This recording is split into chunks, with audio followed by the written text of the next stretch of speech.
આજે અહીં ઉપસ્થિત વાંસદાના ધારાસભ્ય શ્રી અનંતભાઈ પટેલ સાહેબ શ્રી અને અહીં પધારેલા ભાઈઓ બહેનો વડીલો બધાને જ આવકાર છે। અહીંયા આપણે અહીં બધા ભેગા થયા છે જે આપણે ગોપડા ગામમાં જે દુઃખદ ઘટના બની છે શૈલેષભાઈ સાથે, એમના માટે જ ભેગા થયા છે।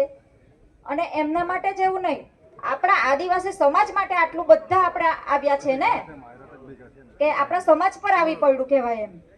તો એ દુઃખદ ઘટનામાં આપણા અનંતભાઈ પટેલ જે મસીહા બનેલા છે આદિવાસી સમાજ માટે, જે હર હંમેશ આદિવાસી સમાજ માટે લડે છે અને આગળ પડતા રહે છે, એ પણ આપણા માટે અહીં આવ્યા અને આપણા ગામ માટે લડવા અહીં આવ્યા। એમના માટે તમારો પણ ખૂબ ખૂબ આભાર સાહેબ, તમને દિલથી હું આભાર માનું છું તમારો।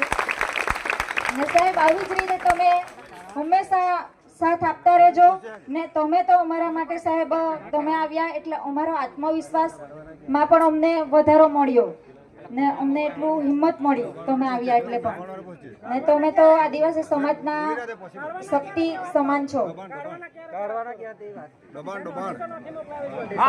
સાહેબ, એમને કરવાના